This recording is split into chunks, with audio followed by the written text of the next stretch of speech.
예수님께서 이런 비유를 말씀하셨습니다. 어떤 사람에게 밤중에 친구가 찾아왔습니다. 그래서 배가 고프다 이렇게 얘기하는데 집에 먹을 것이 아무것도 없었습니다. 그래서 옆집에 가서 문을 두드립니다. 내 친구가 찾아왔는데 떡 3덩이만 구워달라. 그래서 이웃집 사람은 아니 이 밤중에 누가 떡을 달라고 하느냐. 잠 깨우지 말고 어서 가서 자라. 근데 이 사람은 포기하지 않습니다. 떡을 줄 때까지 계속해서 문을 두드렸습니다. 자, 예수님께서 이 비유를 말씀하시면서 또 이렇게 말씀하십니다. 구하라 너에게 주실 것이다. 찾으라 그러면 찾을 것이다. 문을 두드리라 그러면 너에게 열릴 것이다. 여기서 구하라, 찾으라, 두드리라는 말씀은 현재 시제입니다. 그러니까 한 번 구해보고, 한 번 찾아보고, 한 번 두드려보고 그냥 그만두는 것이 아니라 계속해서 구하고 찾고 두드리라는 말씀입니다. 구하라 그러면 너에게 주실 것이요. 이 말씀은 하나님께서 이미 우리에게 줄 선물을 예배해 놓으신 줄 믿고 그리고 계속 구하라는 말씀입니다. 찾으라 그러면 찾아낼 것이요. 없는 것을 찾는 것이 아닙니다. 이미 있는 그것, 하나님께서 예비해 놓으신 그것을 찾으라 말씀합니다. 문을 두드리라 열릴 것이라. 문은 잠그기 위해서 있는 것이 아닙니다. 문은 열기 위해서 있는 것입니다. 하나님은 우리가 구하는 것이 무엇인지 알고 계신 분입니다. 성경은 구하기 전에 너에게 있어야 할 것을 하나님 너희 아버지께서 아시느니라 말씀합니다. 그러나 하나님께서는 우리가 기도할 때를 기다리십니다. 그리고 우리가 기도하는 순간에 하나님께서 일어나시고 우리의 기도에 응답하시기 위해서 일을 시작하시는 것입니다. 이렇게 우리가 하나님 앞에 드리는 기도에는 4가지 종류가 있습니다. 간구와 기도와 도구와 감사입니다. 첫째는 간구입니다. 이 간구라는 단어는 탄원한다, 애원한다 이런 뜻입니다. 이 기도는 우리가 어려움을 당할 때 하나님 앞에 드리는 기도입니다. 내 힘으로 감당할 수 없는 정말 어려운 일을 만나서 절박하게 하나님을 향해서 애원하는 그런 기도입니다.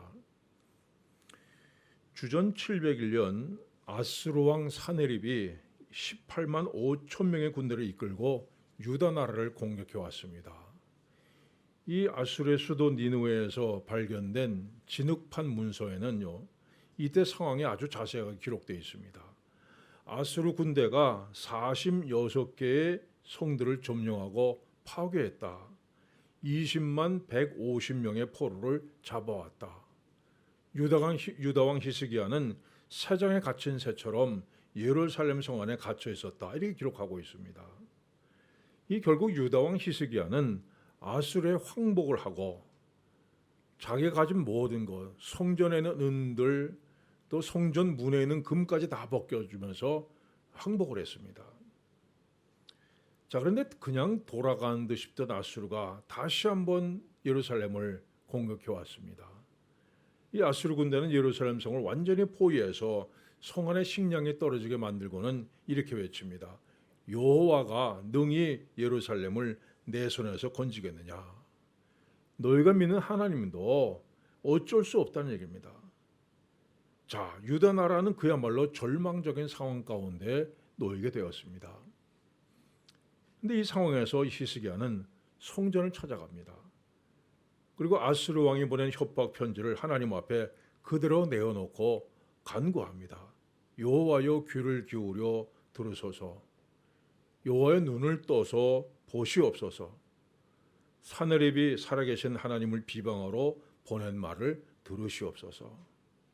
자신이 지금 처해 있는 모든 상황 있는 그대로 하나님 앞에 아뢰었습니다.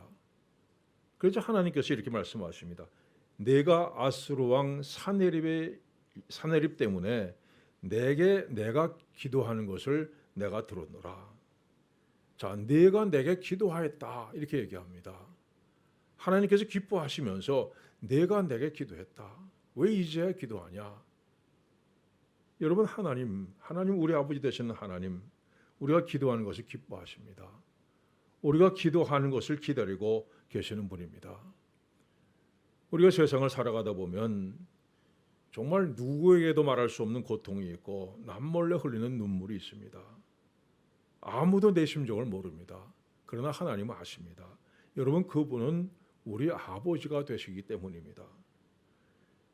그래서 누구에게도 이해하기 어려운 마음의 괴로움이 있을 때는 여러분, 하나님 앞에 나가십시오. 그분 앞에 무릎을 꿇고 여러분 모든 사정을 다 아뢰십시오.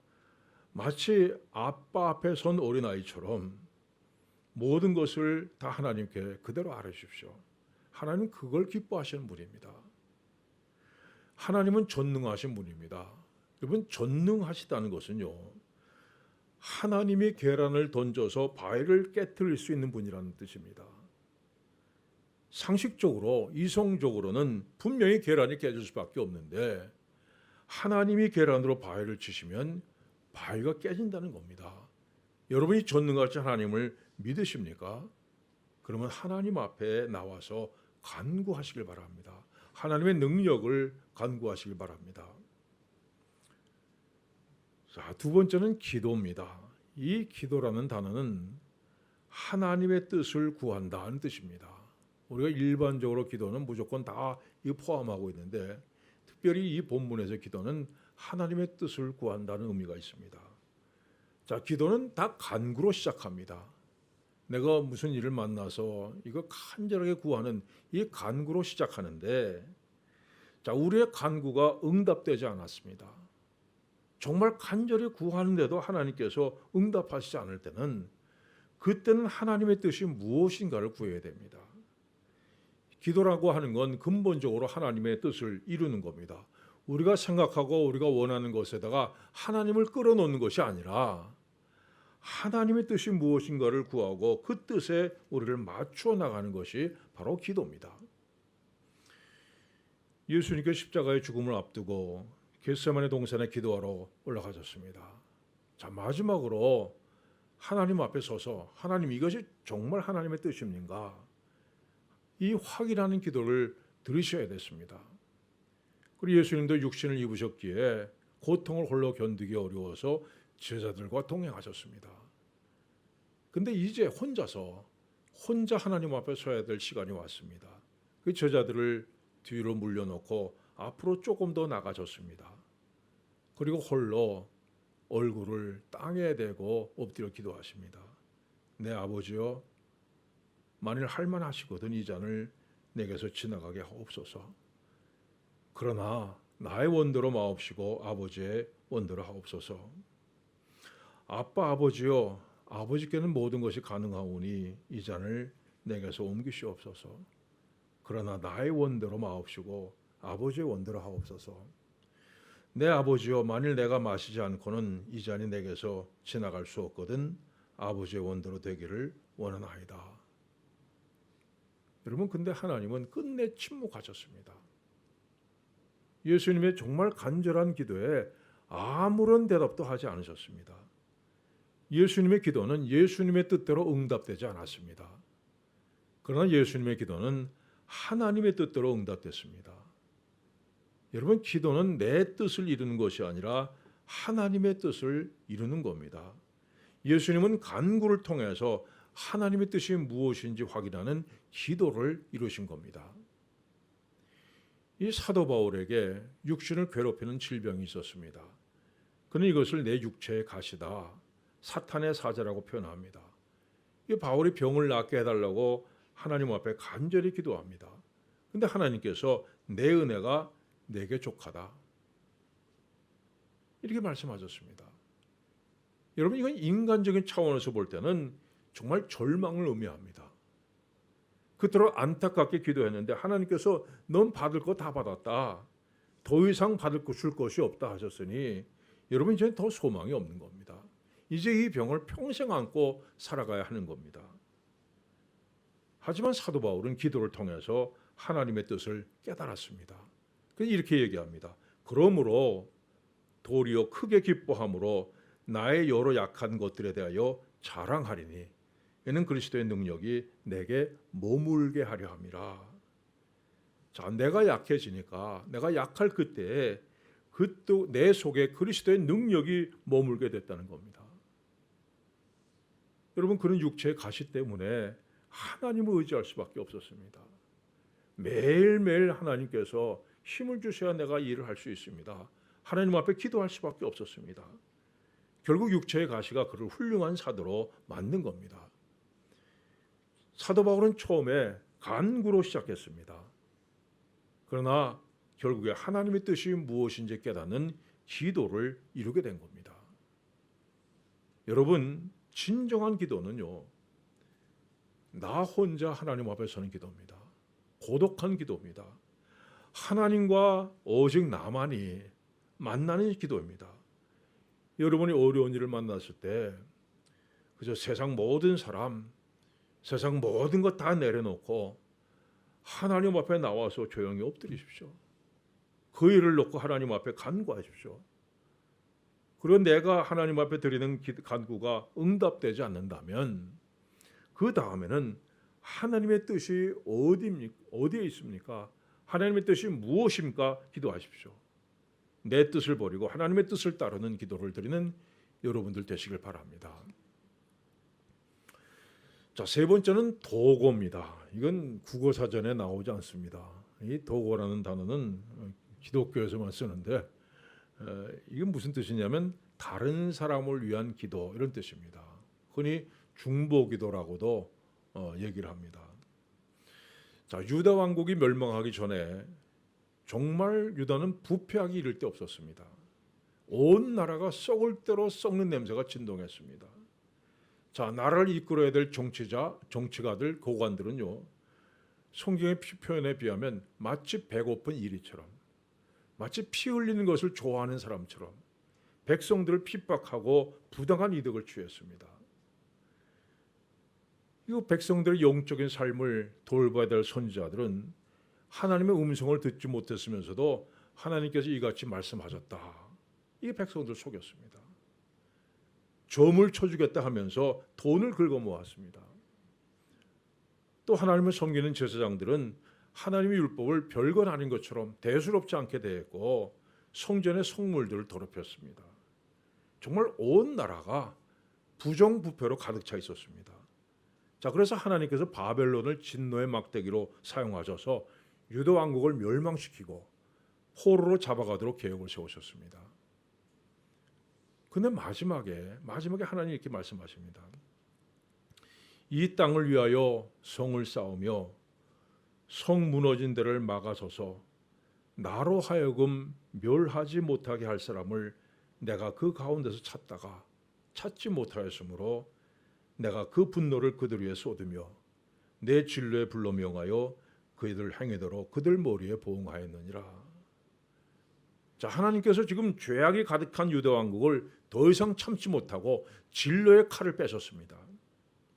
그런데 차마 그 칼을 내려칠 수가 없었습니다. 유다 민족은 하나님의 택하신 백성이고 하나님 사랑하시는 백성입니다. 그래서 하나님은 마가솔 한 사람을 찾으셨습니다. 이때 누군가가 나서서 하나님 제발 진노를 거두어 주십시오 얘기한다면 하나님이 용서해 주시려고 했습니다.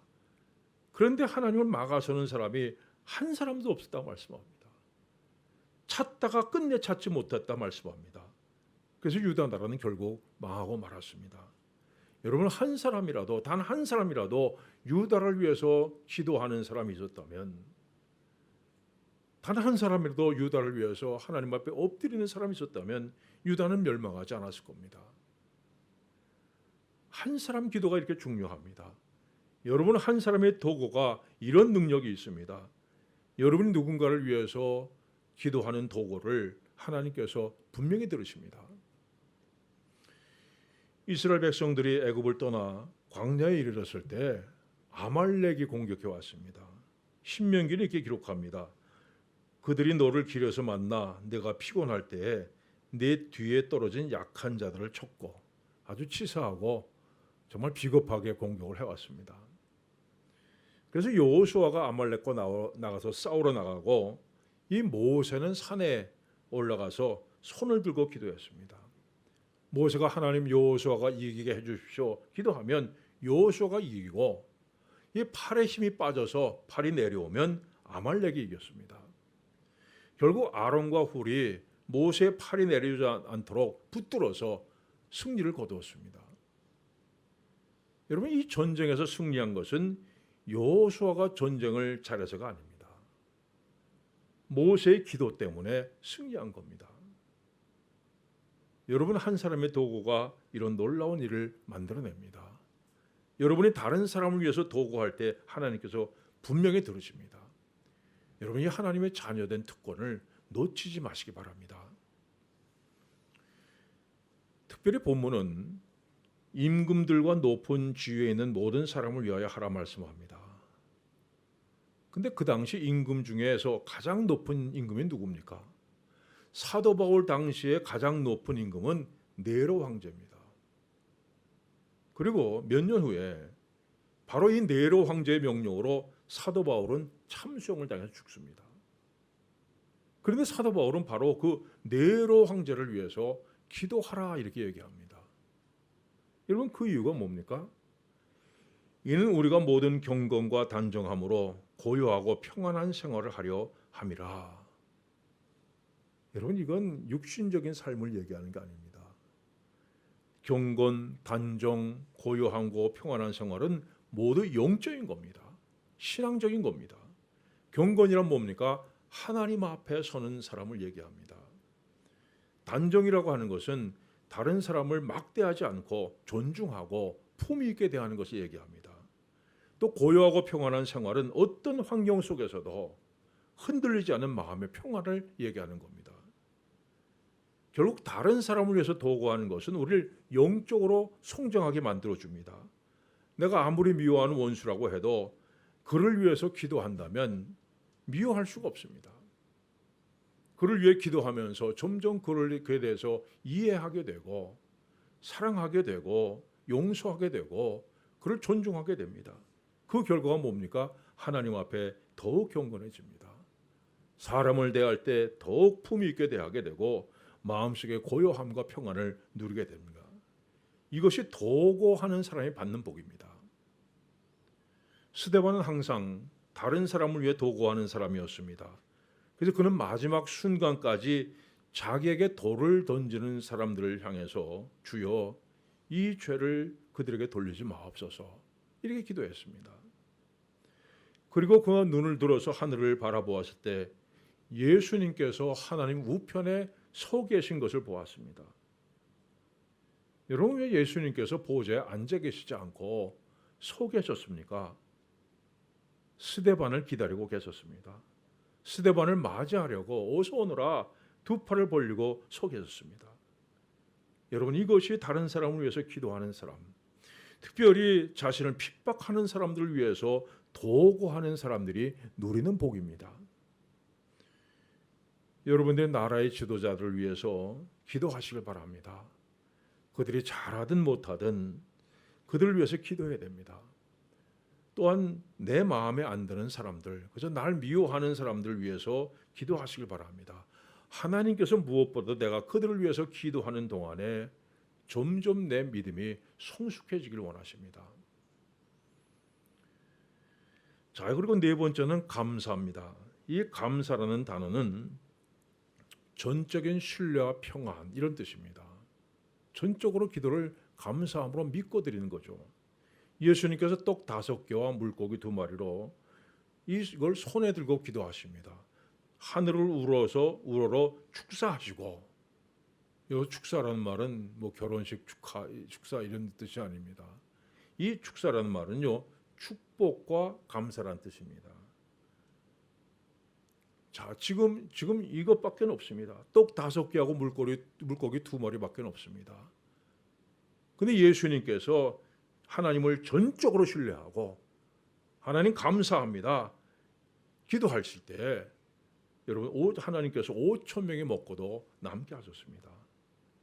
여러분, 감사는요, 우리가 기도의 응답을 받는 마침표입니다. 그 성경은 너희 구할 것을 감사함으로 하나님께 아뢰라 말씀합니다. 우리가 감사할 때 감사함으로 기도를 드릴 때 하나님께서 우리가 드리는 기도에 사인을 하시는 겁니다. 사랑하는 여러분, 하나님께서 바벨론의 포로로 잡혀간 이스라엘 백성들을 고향으로 돌아오게 하겠다 약속하셨습니다. 나 여호와가 말하였으니 이루리라. 아주 굳게 약속하셨어요. 근데 하나님께서 이어서 이렇게 말씀하십니다. 그래도 이스라엘 족속이 이같이 자기들에게 이루어 주기를 내게 구하여야 할지라. 여러분, 하나님 기도하는 거 얼마나 기뻐하십니까? 우리가 기도하기를 하나님 기다리고 계십니다. 간구와 기도와 도와 감사를 통해서 하나님 예비하신 은혜를 받아 누리는 여러분들 되시길 축원합니다. 기도하겠습니다.